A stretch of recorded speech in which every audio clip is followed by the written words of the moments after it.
Have you ever wondered if we'll meet our dear pets again when we pass on?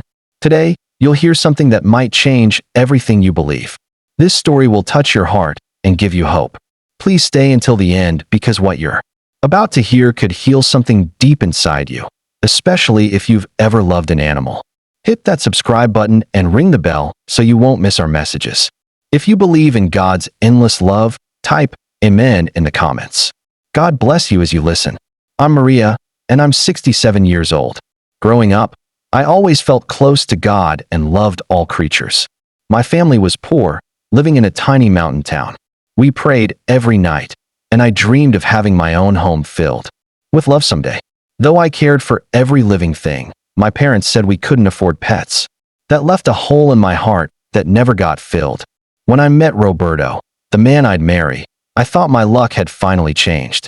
We were young, happy, and full of dreams. But as years passed, our hope for children slowly died. We tried everything: doctors, treatments, prayers. Nothing worked. By the time I turned 42, I had to accept a truth no woman wants to face. I would never be a mother. One evening, Roberto came home with sad eyes and suggested we get a dog.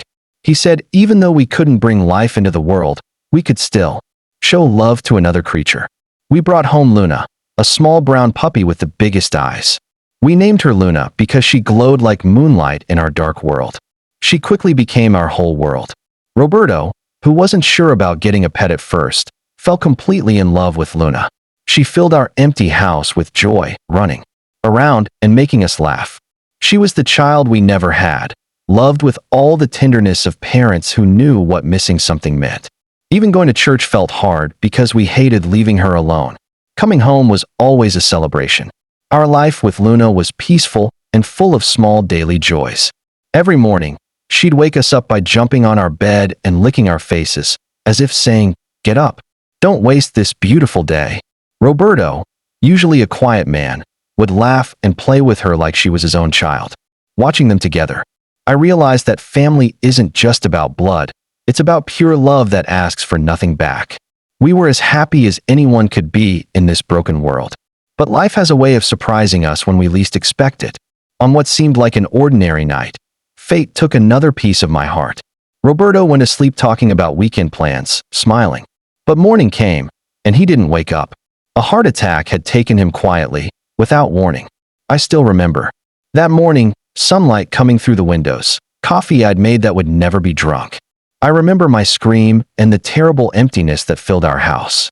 But most of all, I remember Luna coming to me slowly, like she understood everything. She curled up next to me, pressed her warm body against my shaking hands, and stayed there without asking for anything. In the days when nothing made sense, she was my only anchor. She would bring me things that belonged to Roberto: his slippers, a shirt from the laundry basket. Each time she did this, my heart would break a little more, but I also felt a thin thread of love that refused to snap. The months that followed were filled with silence. Days dragged on forever, and nights were almost unbearable. But through all that pain, Luna was always there. Her quiet presence and faithful eyes reminded me that despite everything, I was still alive and not completely alone. Years went by, and Luna began showing her age. Her once quick movements became slow and tired. She was still my Luna, with eyes full of love and a desperate need to stay close to me. But her weak body was fighting a battle she was slowly losing. I remember how she'd struggle to jump on the couch, her soft whimpers asking for help, and how my heart broke each time I lifted her, feeling how thin she'd become. One day, our peaceful life was shattered again. The neighbor's aggressive dog chased Luna until she fell into an old well in the yard. I found her scared, shaking, and hurt. My hands trembled as I pulled her out. The vet told me she was old and her body wouldn't heal like before. But I held on to every small sign of improvement, every look Luna gave me that seemed to say, "I'm trying to stay strong for you." Over the next months, her health got much worse. A disease the vet explained gently was eating her from the inside. She could barely walk, dragging tired paws, speaking only with her eyes. Eyes full of pain, but also endless love. It felt like she was telling me that despite everything, she didn't want to leave me. Not yet. I remember sleepless nights sitting next to her, gently petting her fur, whispering words of love I wasn't sure she could still hear. Every beat of her small heart felt like a prayer. September 15th, 2024 was the day I never wanted to live through. Luna, my little fighter, went to sleep and didn't wake up. I sat for hours next to her still body, unable to believe it was really over. I buried her with respect, like you bury someone who saved your life. Because that's what Luna had done. She had saved me from despair and given me a reason to keep going. Now that she was gone too, the emptiness became a dark, silent hole. My mind started breaking down slowly. I stopped eating, stopped taking care of myself, stopped caring about anything. Pain had eaten away every part of me. But right in that darkness, when I thought there was no way back, something incredible was about to happen. I remember lying on the couch for hours, drained of all energy, with no desire to get up. Then suddenly, something strange happened. I felt like my body had become weightless, almost like it wasn't real anymore. I could see the room from above, my motionless body, pale skin, hands hanging at my sides. Part of me was scared, but another part, deeper and calmer, felt this was just the beginning of something much bigger. Without knowing how, I started rising up, first slowly, then faster and faster. But while I thought I was going toward the light, a dark, heavy force suddenly pulled me down like an invisible hand grabbed my soul and dragged it toward unknown depths. I felt cold wind, a bitter smell of burning and despair, and saw a landscape no human heart could bear without shaking. The sky was completely black, torn by flames that seemed to scream, and the ground was covered with suffering souls twisted in cries of pain, so deep they seemed to come from the beginning of time. I stood there, unable to move, terror gripping me like a tight fist, until a bright figure appeared beside me. Unlike everything around me, it gave off warm, comforting light, and its eyes held no fear. It came close, and without speaking, made me understand it was my guide, sent to walk with me through that horror. I heard its voice, not with my ears, but directly in my mind and heart. Don't be afraid. I'm here to show you what few are called to see. This is part of the path God has chosen for you. With slow steps, we began walking among the lost souls. Everywhere I looked, I saw faces twisted by pain, heard screams broken by endless suffering. Some pulled at their hair, others covered their faces as if hiding from unbearable shame. Who are these people? I asked, my voice shaking. The guide replied with endless kindness. These are those who rejected love, who chose selfishness, hatred, betrayal. They're not here because God wanted to punish them, but because they refused every chance to change while they were alive. Hell isn't a punishment given out. It's the result of free choice. Asterisk. As we continued, I saw scenes that shattered my soul. Men and women chained to memories of cruelty and lies, lives spent destroying instead of building. The further we walked, the heavier that pain seemed to grow. A question rose in me that I couldn't hold back. What happens to animals, innocent creatures, when they die? With a trembling voice, I stopped the guide and asked, are they here too? Do animals suffer like this? The guide smiled with a light that seemed to cut through the surrounding darkness and answered, no, daughter. Animals are not here. They cannot be condemned because they have never known sin. They have never chosen evil. They are pure beings, and their spirits live elsewhere. Those words in the middle of such horror were like a drop of honey on an open wound. But my journey through the darkness wasn't over. The guide told me to continue because other truths needed to be shown. Those simple, bright words from the guide gave me strange strength to go on. If Luna wasn't there, if none of the beloved and pure animals had fallen into that pit, then a spark of hope could still shine even in that timeless place. Following the guide, we crossed other areas of hell, each seeming to reflect a different kind of sin, pride, cruelty, despair. In a vast area of red rock, I saw souls suffering in a way that left me breathless. They weren't bound with iron chains, but seemed wrapped in invisible flames, flames coming from their own guilt. There were no guards, no demons causing pain.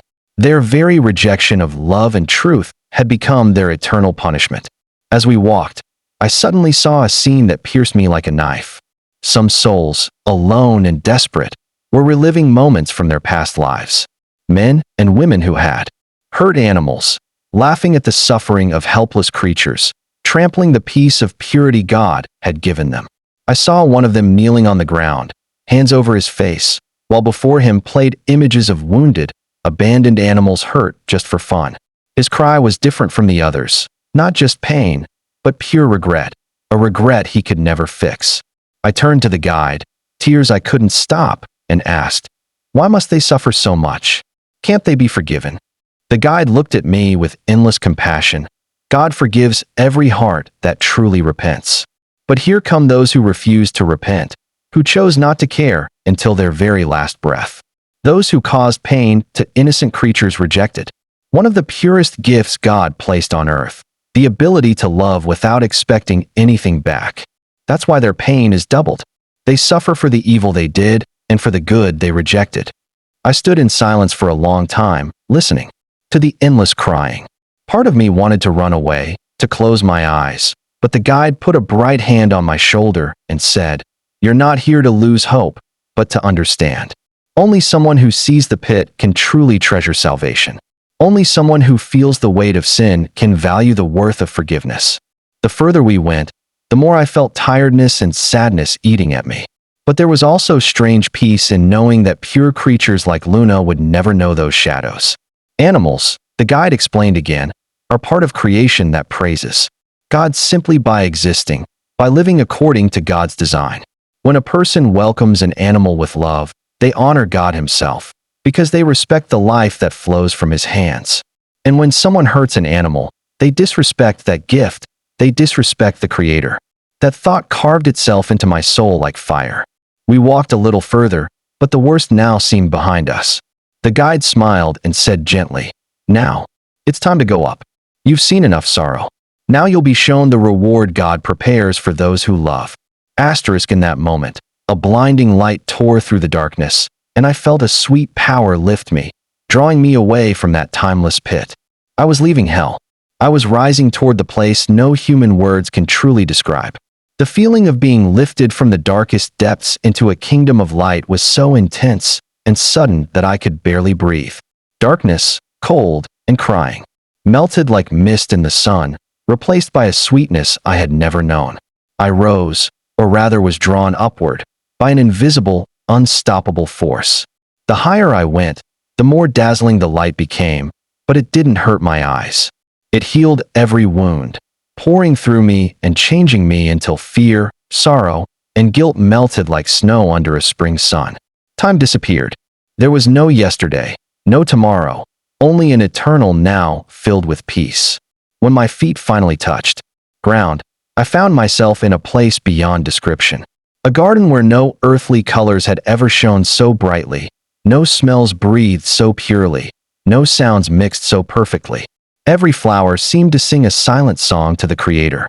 Every tree bowed gently to a breeze that was more music than air. I walked on, guided only by the irresistible call of that superhuman beauty, until I saw Him. A figure approached, wrapped in such pure light that I couldn't speak. But I knew without introduction who He was. Jesus, not like in paintings or childhood prayers, but alive, real, more real than anything I had ever known. His eyes were the very depth of love. His smile erased all fear. As He came near, He stretched out His hands and spoke my name, Maria. The sound of my own name on His lips touched my soul. I fell to my knees, not from fear, but from love, while tears of joy washed every shadow from my heart. Jesus bent down and lifted me like someone helps a beloved friend who has weathered 1,000 storms. He didn't speak as we do, but every look and gesture said more than 1,000 words. "Your journey has a purpose," He told me, His voice a music that spoke straight to my heart. "You have been chosen to see and to tell others, because many need to know what you have experienced." Though I didn't fully understand, my heart said yes as if it had been waiting for these words forever. We walked through the garden, and Jesus revealed truths I had always suspected but never dared truly believe. Every creature, He explained, every living being is part of a perfect divine design.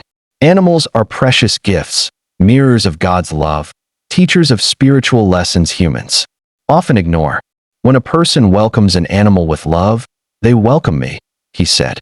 Every pet, every act of care, every sacrifice made for an animal is recorded in heaven as an act of pure love. His words planted seeds in the fertile ground of my soul. God often places an animal in someone's path, not by chance, but to offer redemption, a mission of love, a window into heaven. When you find a creature in need on your way, he told me, it's as if I myself am asking, will you share in my love? Will you be a reflection of my mercy? Without words, I realized that every instinct to protect and love had never been just human emotion, but a divine call. Looking at Jesus, an indescribable joy overflowed in me. I had never been alone. I had never loved in vain. And now I was finally beginning to understand. Jesus took me by the hand with a tenderness no words can truly express and guided me beyond that first bright garden into a valley that seemed to pulse with new life. With every step, the air grew cleaner, the light more surrounding, and inside me an emotion grew, mixing awe and wonder. We walked for a time I cannot measure until a vision opened before me that took my breath away. A huge, endless garden where thousands, maybe millions of animals ran free and joyful. I saw cats of every color chasing each other through meadows of sweet-smelling flowers, dogs jumping happily across living streams, horses running like gentle wind under skies that seemed to sing. Little birds with rainbow feathers danced in the air, and deer with golden antlers walked beside unafraid lambs in perfect harmony. My heart burst in my chest at such beauty, and tears of pure joy streamed down my face. Jesus looked at me and smiled, and without words, I understood that this place was the fulfillment of a promise, the perfect reflection of God's love for every creature. Then, as if love could go beyond itself, I saw her. Luna, my beloved Luna, running toward me, her body young and strong again, her eyes full of light. She reached me and rubbed against my legs just like she had done 1,000 times on earth. I felt her warmth, her breath, her love. I gathered her in my arms and cried like a child, feeling every wound life had given me healed in that moment.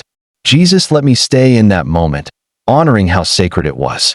When my heart was strong enough for a new truth, he sat beside me on the golden grass and spoke. Animals who have lived alongside the faithful, who have shared true love, are never forgotten, because love is never lost. Every creature that has received and given love with a pure heart shares in eternal joy.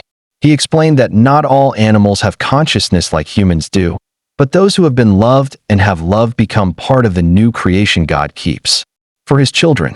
No tear shed in love is ever wasted, Maria, he continued. When you cared for Luna, when you cried for her, you performed eternal acts. Heaven records every small sacrifice, every pet, every smile given. His words touched my soul. He told me that God often allows an animal to cross a person's path to wake up the heart, to keep it from closing in pain or not caring. When you find an abandoned cat, an injured dog, a small being in need, Jesus said, it's as if I'm asking, will you share in my work of love? Will you be a bridge between heaven and earth? Every act of mercy, even the smallest, holds eternal value. And sometimes in saving an animal, one also saves one's own heart. I listened in silence, letting each truth carve itself in me. In that place, there was no hurry, no clocks, only the time needed for every truth to find its home in the heart. I looked at Luna rolling happily in the grass beside me and understood that nothing had been in vain. Every pain endured, every act of love, every tear, and every shared smile had held a meaning far greater than I could imagine. Gratitude overflowed in me like a flood, and my heart rose in silent song to the one who had made all this possible. But within that perfect joy, a quiet sadness stirred. I longed for Roberto to be there too, to share that moment of glory and peace. With a knot in my throat, I turned to Jesus, unable to hide the desire burning inside me. Knowing every thought before it formed, he smiled with a gentleness that scattered all sadness and said, he is watching you, Maria. He loves you, and you have only parted for a moment. It's not yet time to see him, but that day will come, and it will be as if no time ever separated you. Those words fell on me like dew on a desert, filling every empty space.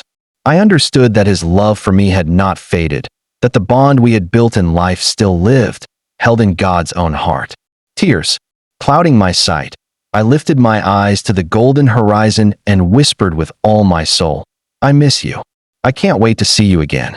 Then I closed my eyes for a moment, letting that promise of eternity root in me like a firm anchor, a certainty no distance and no sorrow could ever break.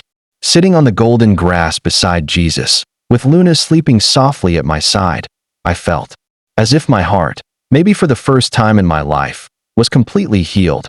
The light surrounding us seemed to breathe with us, to pulse with love in every particle.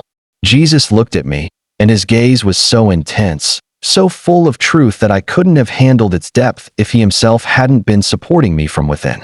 Maria, he said with infinite gentleness, what you have seen is only a part of the eternal reality waiting for those who love and allow themselves to be loved. Animals, like the pure souls of little children, share in the kingdom's joy because they have lived according to the nature God gave them, a nature of trust, dependence, and unconditional love. I remained silent, listening to each word like one listens to the beating of one's own heart. When a man or woman welcomes an animal, when they care for a helpless creature, he continued, they are not just performing a human deed. They are taking part in my own work of love and mercy. Every act of love, however small, every pet, every selfless attention, builds the kingdom already on earth. I lowered my eyes, thinking of every time I had held Luna during the dark days, of all the tears I had shed over her, of the smile she had brought to me when I could find no reason to smile. Every moment, every heartbeat of love had been gathered, kept, redeemed. Jesus bent toward me like a father toward a beloved daughter and said, Maria, return to earth and tell what you have seen. Tell them the material world is not everything. Tell them the true treasure is not riches, power, or passing glory, but the love that is given without expecting anything in return. His words rang like bells in my spirit. Remind them that every creature given to their care is a precious gift. He went on, and that they will be called to answer not only for how they treated their human brothers and sisters, but also the smallest creatures, those the world thinks don't matter. The eyes of Jesus shone with an even brighter light. An animal found by the roadside is never a coincidence. It is an opportunity, a silent test of the ability to love without conditions. When they rescue a defenseless being, they rescue me. When they close their hearts, they close them to me as well. An unstoppable emotion flowed through my soul. It felt like every fiber of my being was waking up to a truth I had always felt, but that now blazed like the noon sun. Tell them that. I am the way, the truth, and the life, Jesus concluded, and that whoever truly loves will never be lost. Even if the road is hard, even if the world mocks love and humility, let them keep going. Keep loving, believing, hoping. For every seed of love they sow now, even toward the smallest creature, will bloom eternally in heaven's gardens. Then he hugged me, a hug that erased all fear, all pain, all doubt. In that moment, I knew I had never been alone, not in days of mourning, sickness, or loneliness, because he had always been with me in the small daily signs, in the unseen gestures, in Luna's silent faithfulness. When that hug released me, the light around me began to pulse more strongly, and I understood it was time to return. I cast one last look at the garden, saw Luna running joyfully through the meadows, free, young, immortal, and felt in my heart an unshakable promise. We would meet again when my true time had come. The descent was gentle like a song, like a wing gliding effortlessly. I opened my eyes in my old house, still sitting on the couch, my body tired, but my soul knew. It was still my earthly world, but I now saw it with different eyes. And now, to all who read or hear my story, I want to send a message, a cry of truth burning in me like living fire. Don't close your heart. Don't believe those who say animals are just soulless beasts. Don't believe those who teach that God is distant, cold, uncaring. God is near. He is here. And every creature placed beside us is a call to become his instruments of love. Welcome animals as gifts from heaven. Treat them with respect, tenderness, and responsibility. Don't ignore the stray that looks at you with sad eyes. Don't pass by the small wounded being, because there, in that meeting, speaks the God who created heaven and earth. Be reflections of his love, and above all, believe in Jesus Christ. because in Him alone is true life. In Him alone does love become eternal. No matter how much you have failed, how many times you have fallen, each time you choose to love, each time you choose to serve life and not death, you draw closer to heaven. Don't waste time. Don't wait for tomorrow. Begin today. Open your heart and become hands that heal, eyes that see, hearts that love. Because in the end, when all that is earthly has disappeared, what will remain is only the love you have given. And on that day, you will find every creature you have loved, welcomed forever in the arms of God. Thank you with all my heart for staying with me until the very end of this testimony. If you haven't already, I warmly invite you to subscribe to the channel and turn on notifications so you won't miss any of the precious messages the Lord wants to send us in these times. Also, I encourage you to leave a comment below sharing where you are listening from. It would be wonderful to feel even more connected, more united as one family, especially during these challenging days we are all facing. May God bless you abundantly, watch over you, and light every step of your journey.